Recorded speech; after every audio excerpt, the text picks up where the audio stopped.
Prie d'acclamer sur scène le grand Romain Couturier, coach agile, facilitateur graphique, facilitateur, agitateur de jeu, agitateur de cerveau.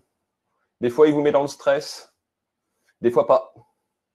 Donc, mesdames et messieurs, un tonnerre d'applaudissements pour notre dernière keynote d'Agile Grenoble Renaudit 2020 pour Romain Couturier. Merci. Merci beaucoup pour cette introduction. Bonjour à toutes et à tous.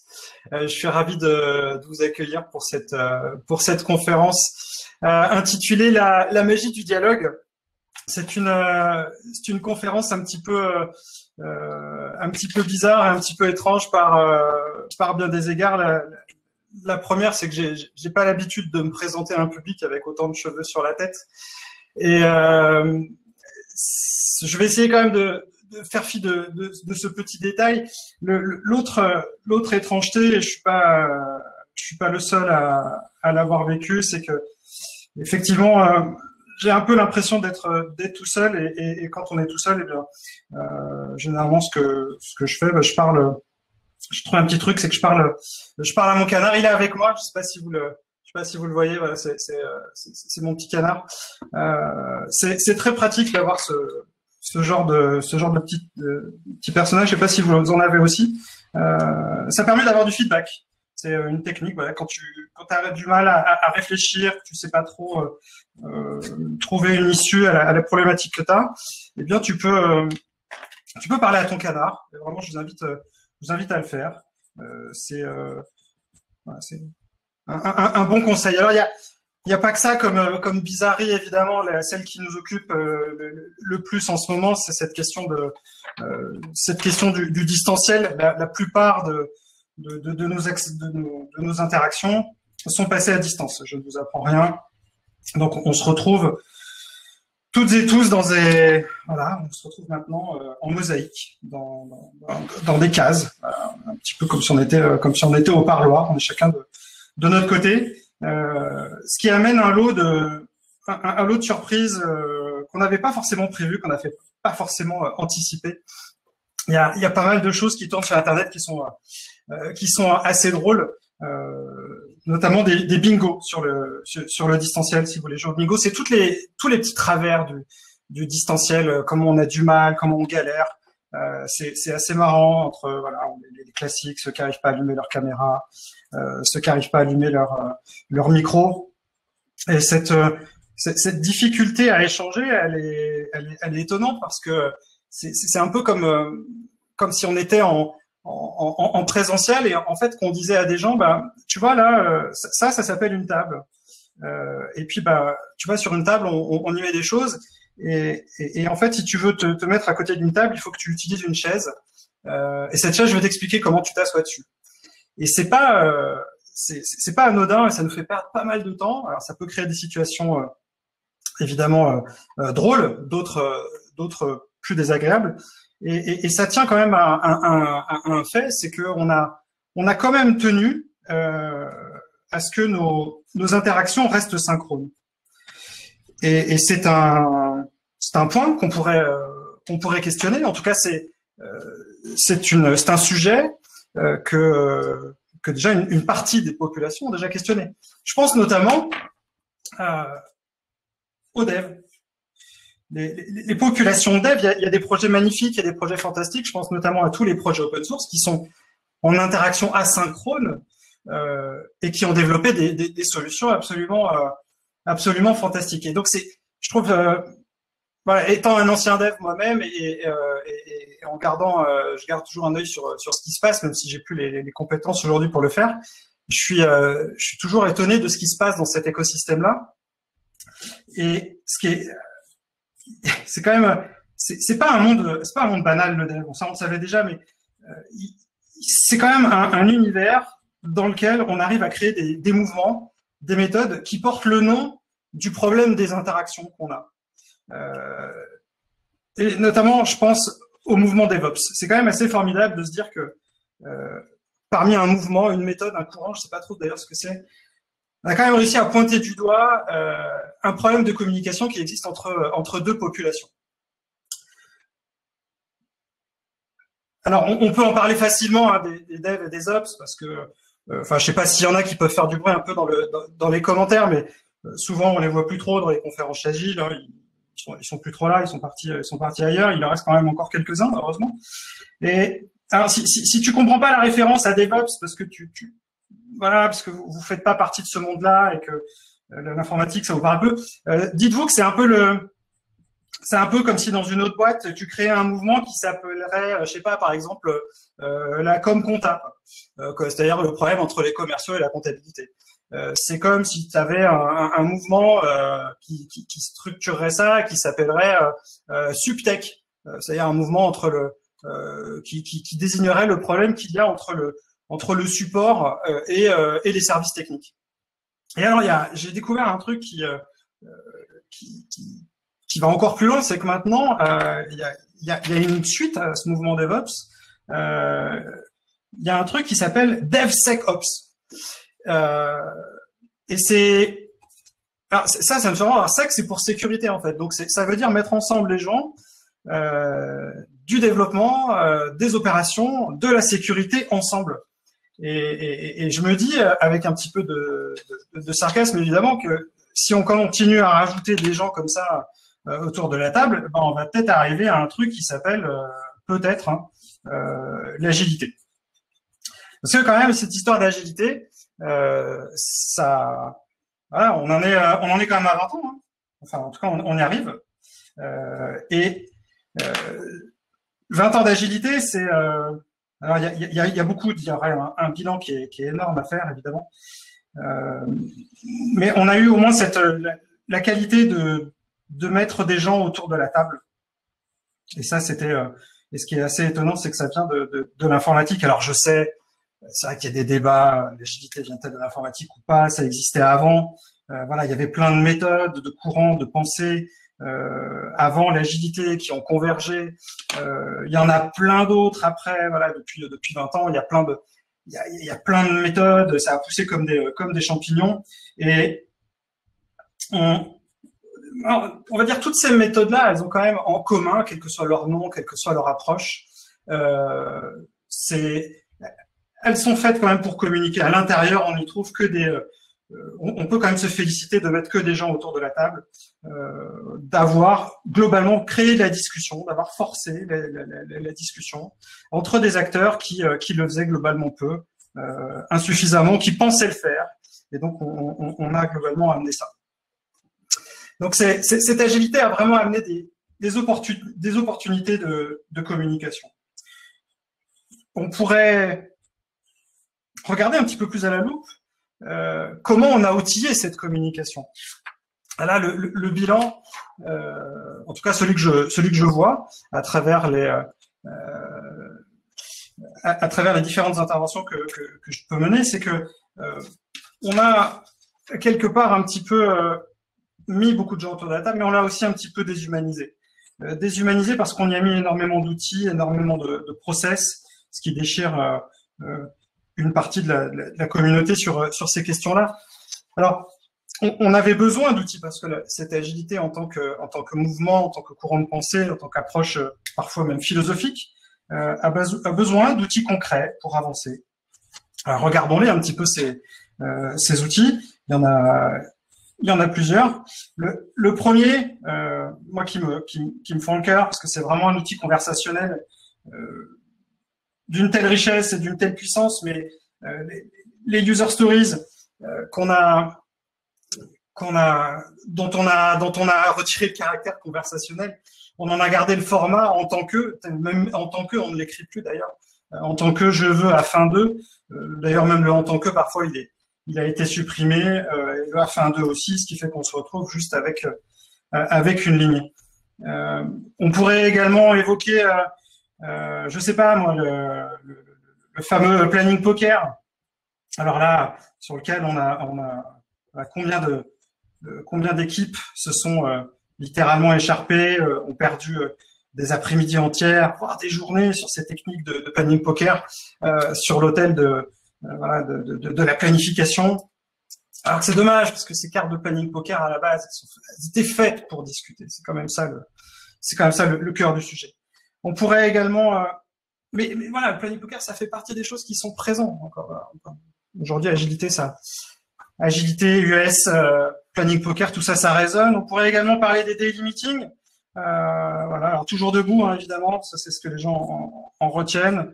Et 20 ans après, et peut-être même 25 ans après l'apparition de Scrum, on se pose encore la question de savoir qu'est-ce qu'on y met dans ce quart d'heure, qu'est-ce qu'on y fait en équipe, est-ce qu'on en a bien besoin de ce truc-là.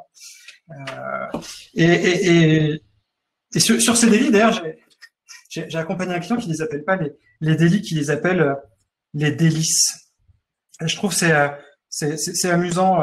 Donc effectivement, c'est en phonétique, hein, par rapport à ça, de savoir si nos daily meetings sont délicieux. Je suis pas sûr que pour toutes les équipes, ce soit un moment agréable. Pareil, c'est quand même fait pour, à la base, c'est pas fait pour faire du mal aux gens, toutes ces choses-là.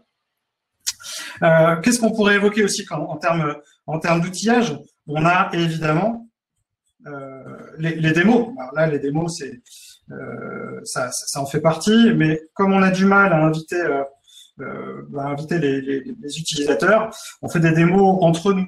Voire maintenant, dans pas mal d'équipes, on a aussi du mal à inviter des gens de l'interne. Donc finalement, on fait vraiment de l'entre-soi et on n'a pas développé cette conversation comme on aurait pu, ou on l'a pas encore fait en tout cas. Avec qui? Bien avec nos utilisateurs finaux. Et puis pour tous les praticiens de Scrum, vous aurez compris, hein, c'est que quand on retient des mots, on retient qu'une partie, hein, de ce que devrait être la revue d'itération. Une démo ne fonctionne que quand on parle de la fameuse definition of done, la définition de terminé. Alors celle-ci, moi, elle m'amuse beaucoup parce que c'est un peu comme la chasse au Dahu, quoi. C'est-à-dire que tout le monde en parle, mais personne n'en a véritablement jamais vu.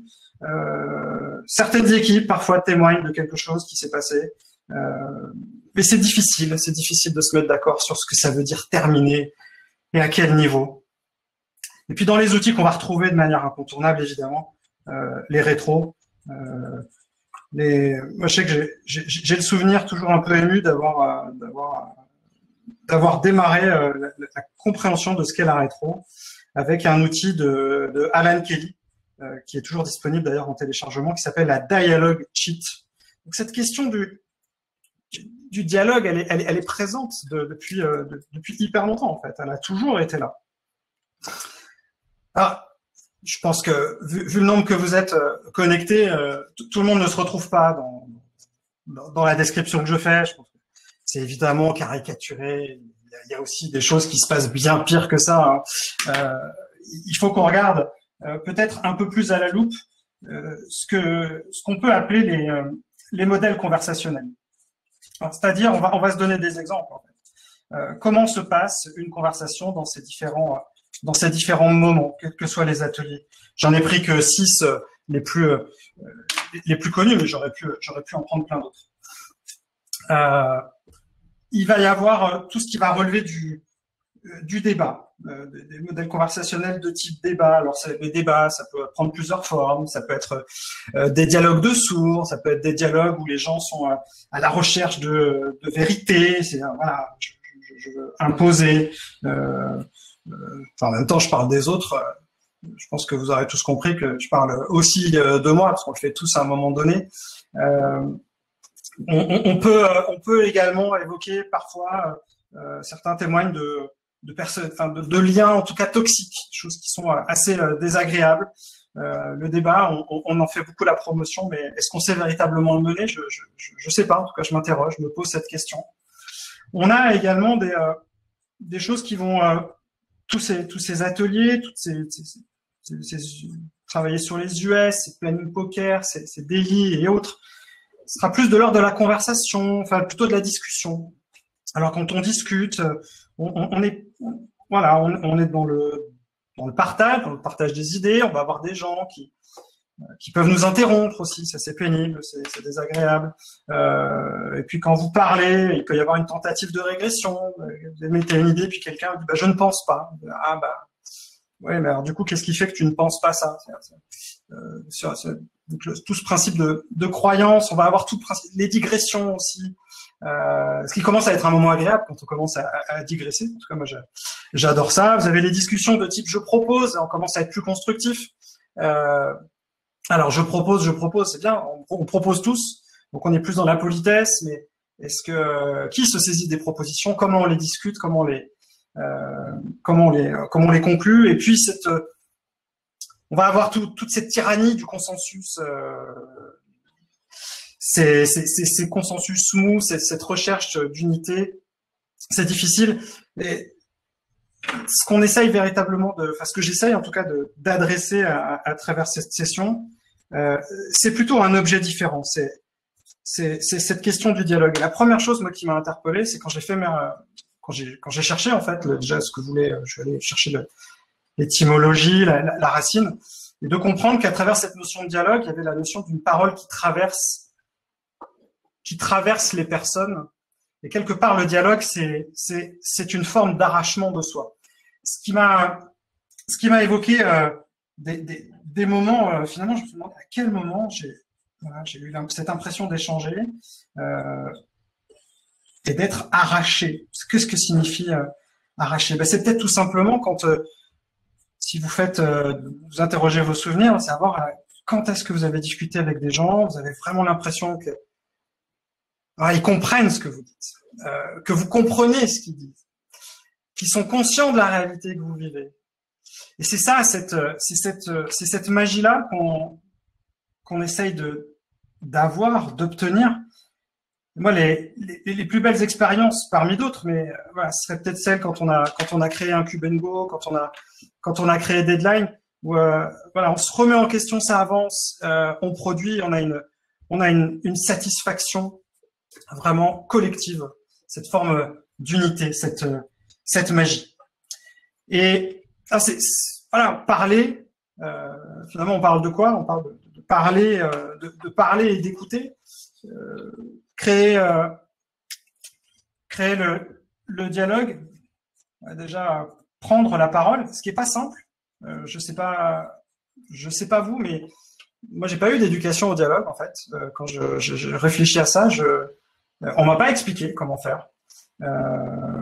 Et moi, quand vous me mettez dans un groupe, et je l'observe aussi quand j'anime des groupes, c'est évidemment plus facile d'être en observation que d'être participant, mais ça peut créer des tensions. Les extrêmes sont les introvertis qu'on va avoir du mal à faire parler. Et c'est une grande question, comment faire parler les gens qui veulent pas parler, tout simplement. Et on peut aussi, en fonction de sa personnalité, à un moment donné, se retrouver à chercher à imposer un peu sa parole, comme une forme de combat, d'imposer ses idées.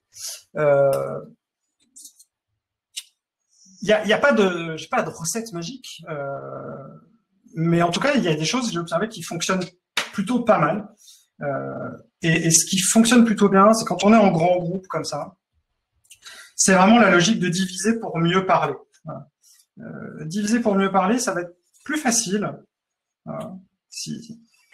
de se mettre en petits groupes. Il va y avoir un caractère autorégulant pour la plupart des gens quand on forme des petits groupes.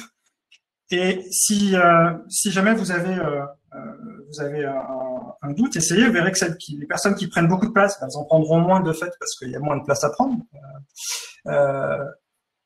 On peut les personnes qui sont peut-être plus introvertis auront peut-être plus, je dis bien peut-être, il n'y a aucune garantie évidemment, ce serait trop simple.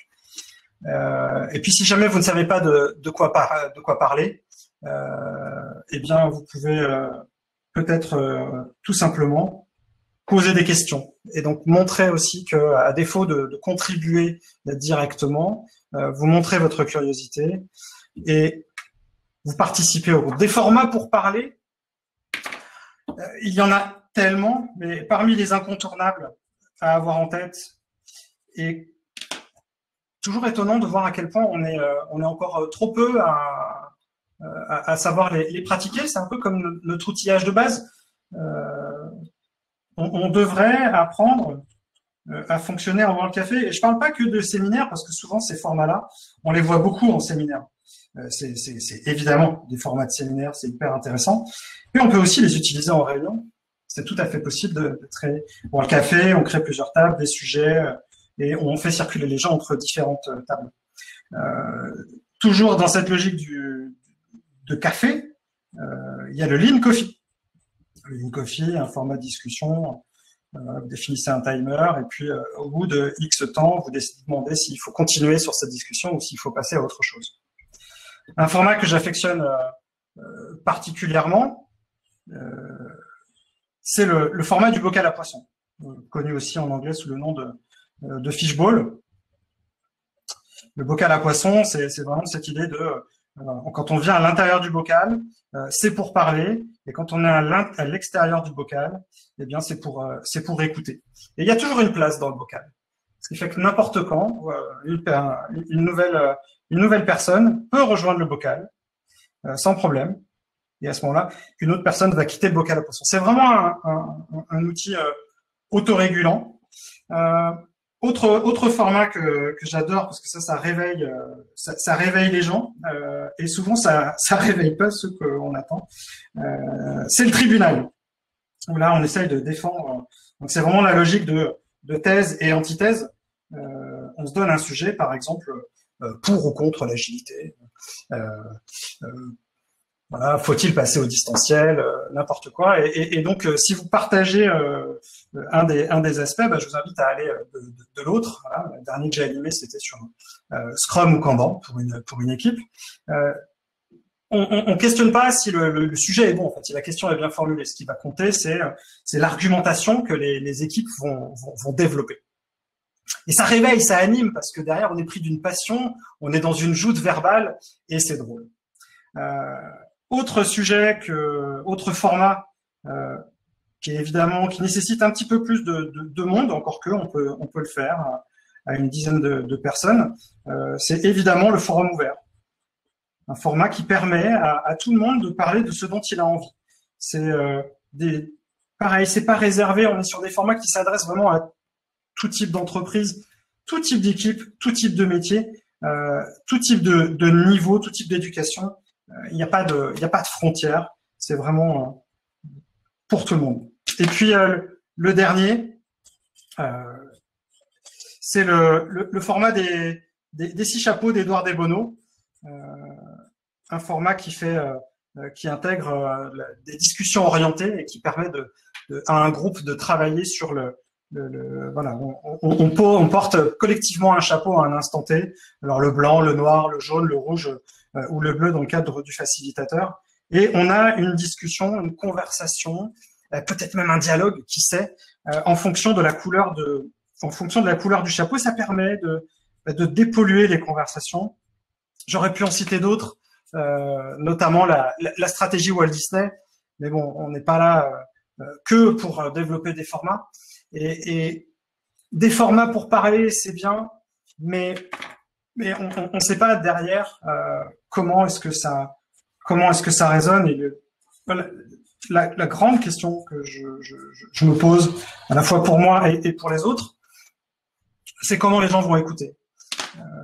Et je le sais, je sais très bien comment ils écoutent. Je sais très bien les facteurs d'écoute qu'ils peuvent avoir à un instant T. Je sais qu'ils vont écouter en fonction de leurs expériences. Vous-même, en ce moment, vous exercez forcément votre cadre de référence. C'est ça l'écoute. Et dans ce cadre, on y trouve également des jugements, fondés, infondés, peu importe, ils existent. On va y trouver des valeurs. On va y trouver des besoins. Voilà. Il est 14 heures. Vous avez peut-être besoin de repos. Quelles sont les attentes? Quelles sont vos opinions? Comment est-ce que j'écoute en fonction de mon humeur ou de mes humeurs? Et puis, ça a été, c'est beaucoup évoqué. On en parle beaucoup. Comment est-ce que j'écoute aussi, tout simplement avec mes émotions. Donc, quand je me retrouve à parler à quelqu'un, quelles émotions cette personne peut-elle avoir? C'est délicat parce que finalement, on se rend compte qu'un cadre de référence, c'est complexe. il faudrait que les personnes nous en parlent de leur cadre de référence. Vont-elles le faire? C'est peu probable. Il faudrait trouver aussi un format qui s'y prête bien, dans lequel on puisse parler des émotions. Les 6 chapeaux le permettent. Il y a aussi un autre format qui est tiré des... Alors, je ne sais pas s'il est tiré, en tout cas, on en parle dans les Liberating Structures. C'est le Conversation Café, qui n'est pas un format simple, en fait, hein, quand on travaille, parce qu'à un moment donné, on doit parler de ce qu'on a ressenti. C'est pas forcément une évidence. D'autres outils plus simples, mais qui nous permettent tout doucement d'aller réveiller, chatouiller cette question des émotions. La météo visuelle, voilà, comment est-ce que je me sens à l'instant T. Et l'avantage de la météo, c'est que tout le monde sait en parler. Et on est surpris, lorsqu'on fait ce type d'exercice en ouverture, de s'apercevoir que finalement, que les conditions du dialogue ne sont peut-être pas réunies. La météo visuelle, c'est une porte, et à partir de ce constat, de parler, d'écouter, finalement, comment trouver cette magie, je soumets 3 axes qui me paraissent aujourd'hui essentiels. La première, c'est la question des histoires qu'on se raconte. Et si on utilise la question de la météo, c'est avant tout pour utiliser une métaphore. Quels sont les récits? Comment est-ce qu'on se parle? Avec quel niveau d'image? Les histoires, les images qu'elles portent convoquent les émotions. Ça interroge sur la qualité des récits qu'on a. Quels sont les récits plus largement qu'on va retrouver dans nos organisations? Alors le récit le plus large serait peut-être la vision d'organisation, la vision des produits. Et ce récit, comment est-ce qu'il est constitué? Où est-ce qu'il porte aujourd'hui? Est-ce qu'il porte sur le verre à moitié vide ou sur le verre à moitié plein? Ce qui tire directement la question de la valorisation. Et quand on est attentif aux histoires qu'on se raconte, eh bien parfois on va s'apercevoir que finalement, eh bien, ce qu'on est en plus en train de faire, on essaye plutôt d'affronter nos histoires. Et donc on revient dans cette logique de débat. Et ça me rappelle cette histoire j'avais fait un Agile Game Apps, j'avais fait un jeu de bras de fer justement. Et la consigne était très simple. Voilà, faites un maximum de points en faisant un bras de fer. Et ce qui est terrible, c'est de voir à quel point on lutte au démarrage, alors qu'en fait, il y a une version beaucoup plus simple, c'est de voir comment les histoires se combinent. Travailler sur le récit, travailler sur les histoires, c'est pas simple, c'est quelque chose qui s'apprend, mais bon, a priori, trouver une histoire convergente, ça devrait être faisable. On est quand même censé bosser dans une même boîte, c'est quand même étrange que des personnes n'aient pas le même récit, alors qu'elles appartiennent à la même entité. C'est toujours quelque chose qui m'étonne. Pour déverrouiller les émotions, selon une étude menée par moi-même sur un panel représentatif de pas beaucoup de gens, je découvre également qu'une histoire qui commence par des chatons, eh bien ça détend les gens. Les petits chats, ça fait parler tout le monde. Alors, je ne sais pas pourquoi. Il y a comme ça, il y a des objets qui permettent de détendre. C'est peut-être aussi par là un point d'entrée. Quelque chose qu'on peut essayer de faire, en tout cas. Ces histoires, elles vont porter sur quoi? Elles vont porter sur des sujets qui sont relativement complexes. Cette notion de complexité, on la touche encore plus du doigt si jamais on avait un doute, et elle met à mal nos raisonnements. On a de plus en plus confrontés à ces sujets-là, à des sujets qui sont complexes. Alors, qu'est-ce qu'un sujet complexe? On va le faire simple. On va le résumer ainsi. C'est-à-dire, on a vraiment 2 logiques en tout cas, on est dans une évolution de la logique, dans des logiques linéaires, causales. Par exemple, voilà, tu as beaucoup de cheveux sur la tête, il faut aller chez le coiffeur et donc tu n'auras plus de cheveux. Voilà. CQFD. Discuter, dialoguer en complexité, c'est accepter déjà que les choses fonctionnent sous forme de boucle. Alors pour se donner un exemple ridicule et imparfait, mais J'ai les cheveux longs, donc j'assume de moins en moins ma tête, donc je montre pas ma tête à la caméra.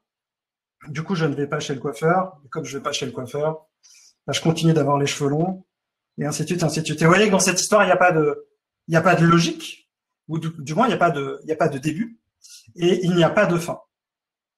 Si on voulait trouver un exemple d'une boucle beaucoup moins drôle, beaucoup moins légère, on ferait référence notamment à au célèbre triangle dramatique de Cartman, dans lequel intervient trois rôles, le persécuteur, le sauveur et la victime. On comprendra aisément qu'il y a aussi il y a aussi là une boucle, et des boucles, il y en a plein, et fonctionner en boucle, ça veut dire adopter un raisonnement qui nous amène à ne pas trouver et ne pas identifier de problème, c'est-à-dire fonctionner ce qui va apparaître comme des paradoxes. Et ça, c'est hyper compliqué, enfin, même en le disant, hein, même en le travaillant, on tombe dans le piège de cette pensée complexe.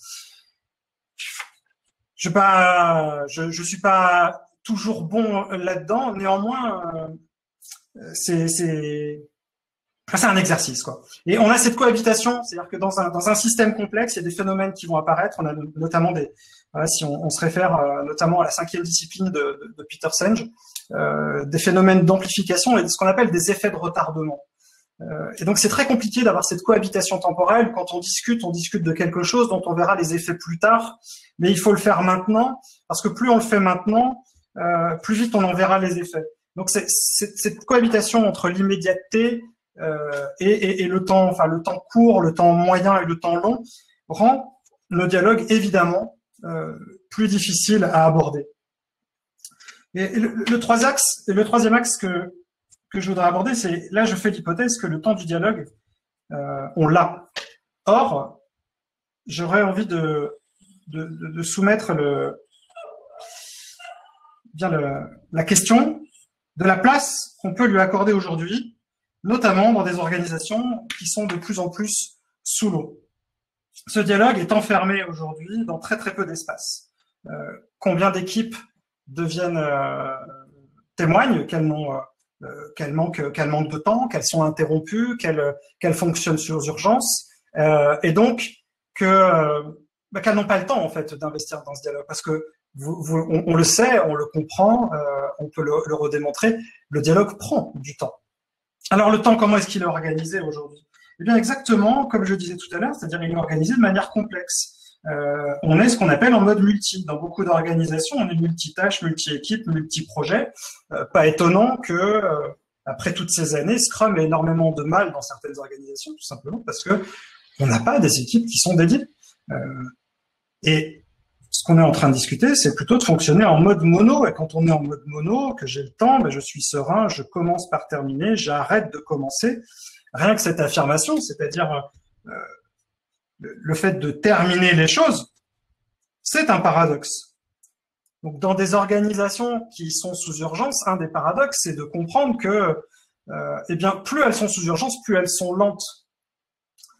Que plus elles vont avoir d'interruptions, plus les délais vont se rallonger. Et donc, plus les délais vont se rallonger, moins ils vont pouvoir être en capacité d'estimer, et donc plus ils vont créer d'urgence. Ça, c'est et donc évidemment la question du dialogue à l'intérieur de ce type de système, eh bien, on va avoir du mal à lui trouver une place. Comment est-ce qu'on peut faire alors si on n'a pas le temps? Déjà, on peut peut-être se dire que c'est pas vrai, parce que le temps, on l'a. Le temps, il y en a plein dans les agendas. D'ailleurs, il y a plein de personnes qui font des formations à la gestion du temps. Du temps, on en passe plein en réunion, en atelier, et pouvez faire n'importe quelle formation sur le sujet. Hein. On en revient toujours à la question de c'est quoi le cadre finalement? Quel est le cadre du dialogue qu'on veut se donner? Est-ce qu'on peut prendre déjà le temps de discuter de cet espace de dialogue? Alors, c'est vrai que jusque-là, j'ai parlé de pas mal d'outillage, des techniques. Je ne sais pas si toutes les techniques peuvent tout faire, elles sont aidantes, ça on le sait. Et parmi la question du cadre, est-ce que le cadre doit être figé? Je pense que non. Comment le réajuster? Comment le réajuster en temps réel? J'ai découvert par des amis philosophes un outil absolument fabuleux qu'ils appellent la table de dialogue. C'est-à-dire de travailler ensemble pendant une séance, de se parler de comment on se parle. Il suffit tout simplement de définir sur une jauge le niveau de profondeur qu'on peut avoir. On va prendre une position méta et on va se parler de notre niveau d'écoute à l'instant T, de notre niveau de franchise, de notre niveau de questionnement, de notre niveau d'argumentation. Cette table de dialogue, elle est faite pour enrichir la qualité du dialogue, enrichir le cadre, et donc peut-être de définir de nouvelles règles au moment où on en a besoin. Vous n'avez peut-être pas envie de tous ces protocoles, peut-être que certains vont vous y aider. Je ne sais pas quelle est la bonne solution, quelle est cette magie. En tout cas, peut-être elle était résumée. C'est dans cette phrase que j'ai découverte quand j'ai participé à Berlin en 2014 à la première conférence des praticiens visuels. Et quand je suis arrivé dans la salle, il y avait cette phrase qui était projetée en anglais, c'est speak with intention, listen with attention. Et quand les Américains vous le prononcent, c'est juste délicieux parce qu'il y a l'accent. Et je crois que j'ai mis pas mal de temps à comprendre ce que ça voulait dire. Et ce qui peut paraître comme une évidence quand on lit à premier abord, comme toutes ces citations, l'idée c'est d'en mesurer la profondeur et la puissance, parce que tout est résumé et tout est dit à l'intérieur. Je ne sais pas si tous les dialogues peuvent avoir lieu, peut-être certains sont voués à l'échec, on peut se poser la question de savoir si on a tout essayé. En tout cas, on peut essayer de prendre soin de ce dialogue, d'en prendre soin pour soi et pour les autres, et peut-être qu'alors le dialogue devient une compétence et que sa magie viendra peut-être du fait qu'on s'y entraîne. Quant à moi, je tenais à vous remercier d'avoir accepté de jouer le rôle des canards avec lesquels j'ai pu échanger au cours de cette conférence. Je crois que le travail sur cette conférence m'a beaucoup aidé, en tout cas, à mieux comprendre comment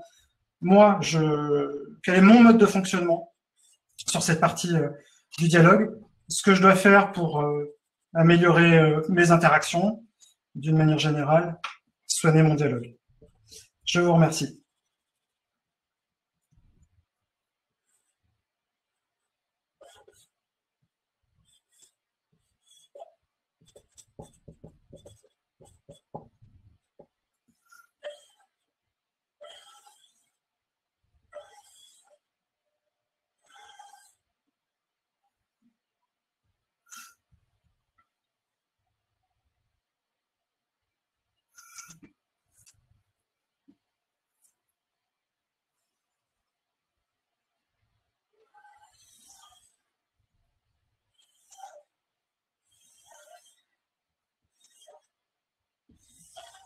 Si vous avez des questions, ce sera avec grand plaisir. Si vous avez des feedbacks, je les prends aussi avec grand plaisir. Merci beaucoup, Romain. Je ne sais pas si tu vois la zone de chat, c'est des standing ovations, des clap-clap, des coins-coins. Ton canard a beaucoup inspiré. Il y a eu beaucoup d'échanges sur les différentes techniques que tu as partagées. Il n'y a pas de questions vraiment formalisées, plus d'échanges qui ont eu. Donc, je ne sais pas si éventuellement quelqu'un veut monter sur la scène pour réagir ou il y a des applaudissements de Véronique sur le format de présentation. Ah, alors Véronique, Romain était prof en facilitation graphique, donc je t'encourage à faire appel à ses services. J'ai fait appel à ses prestations et je le recommande à tout le monde. Donc voilà, si vous avez des questions, vous pouvez les lever la main. Je vous ferai monter sur scène ou les poster sur la zone de questions et réponses. Moi, j'avoue que le dernier point, des derniers points que tu as mentionnés sur le cadre de discussion m'interpelle beaucoup. Je voulais savoir enfin, si tu pouvais nous en dire un peu plus sur le fonctionnement. Est-ce qu'il y a d'abord un échange sur une thématique et ensuite les personnes débriefent sur le niveau des coûts de franchise et de questionnement? Parce que c'est un des formats que je ne connaissais pas, entre autres. Bah, donc la table de dialogue, c'est un outil très très simple. Hein. Ça se dessine on peut le dessiner sur une feuille A4 et on va se donner un curseur, je sais pas, de 0 à pas beaucoup et on peut le jouer de différentes manières. Donc on va effectivement s'interrompre à un moment donné pour se poser la question, est-ce qu'on pourrait se parler de comment on se parle? Et donc on va, je sais pas, interpeller une personne pour qu'elle nous donne son avis sur ce qu'elle ressent en termes du niveau d'écoute qu'elle vit, du niveau de franchise qu'elle ressent, du niveau de questionnement qu'elle perçoit, du niveau d'argumentation. On peut le demander à une personne, plusieurs personnes. Donc le fait de reprendre cette hauteur-là va aussi interroger sur la responsabilité qu'on a tous à un moment donné sur la qualité du dialogue et que cette magie-là, elle opère aussi par l'intervention de toutes et tous. On peut avoir des réactions différentes, on peut avoir des gens qui vont objecter, et donc on va se rassurer, ou en tout cas se donner les clés pour aller plus loin sur l'amélioration de comment on se parle.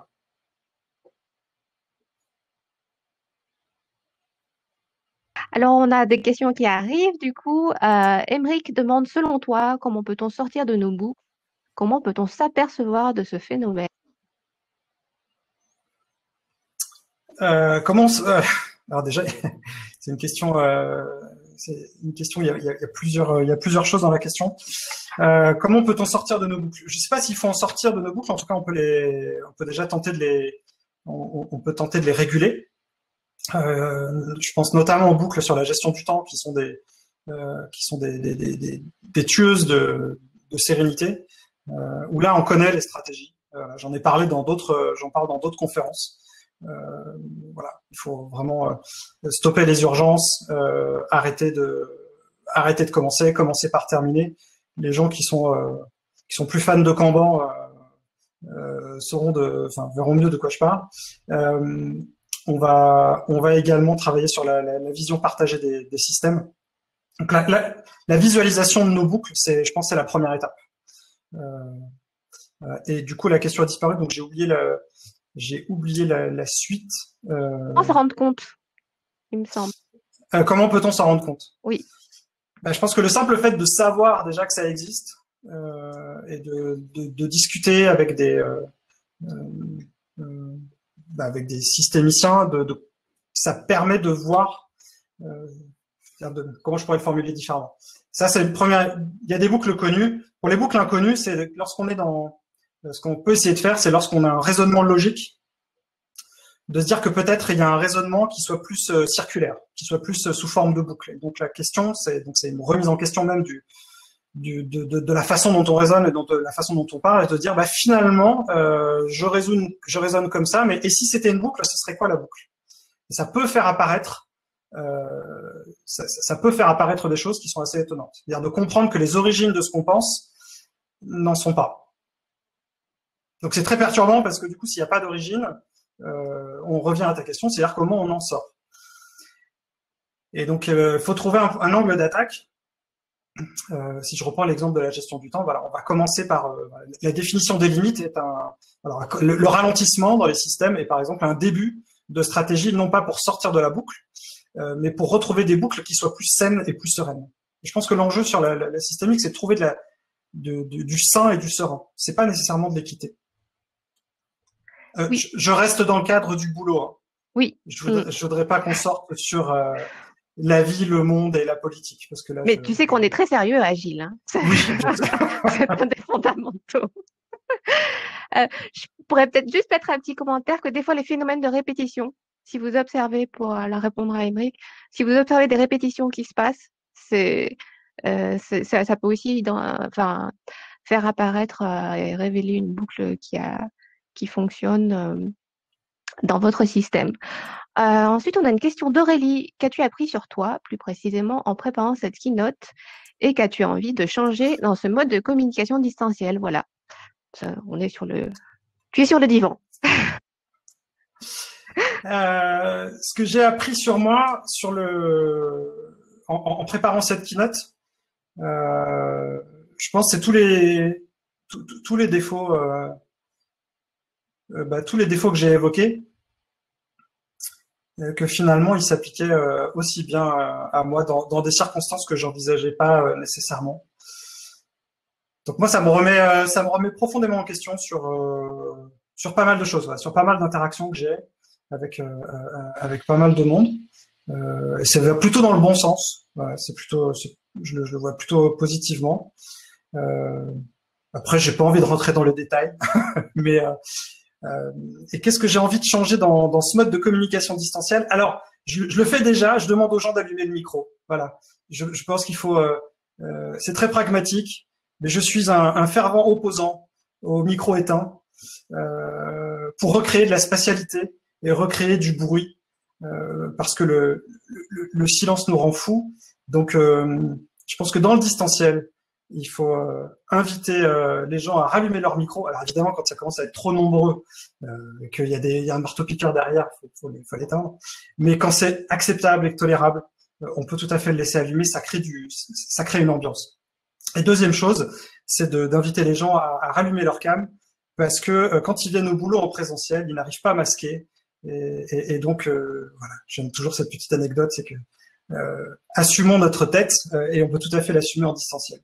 Oui, je suis d'accord. Du coup, il y a une question de Yannick. Dans les équipes, y a-t-il toujours des personnes... Non, il y a toujours des personnes timides ou introverties. Alors, la météo visuelle est parfaite pour avoir leur ressenti. Par contre, pour les faire parler, pas facile. Comment faire? Ça, c'est une question que je me suis posée et que je continue à me poser. Et je pense voir un début de réponse, notamment sur la question du récit. Et je pense que si les personnes sont introverties, on n'est peut-être pas sur le bon niveau de récit pour elles. C'est-à-dire que le sujet, la façon de l'aborder n'est pas adapté à ces personnes-là. Je pense notamment à la question du travail avec les développeurs sur des sujets qui vont être assez stratosphériques, de type vision produit ou ce genre de choses. À quel moment on intègre le récit? Je prends cet exemple-là, mais je pourrais en citer beaucoup d'autres. Ça pourrait marcher avec les commerciaux, avec les PO, avec n'importe qui dans l'organisation.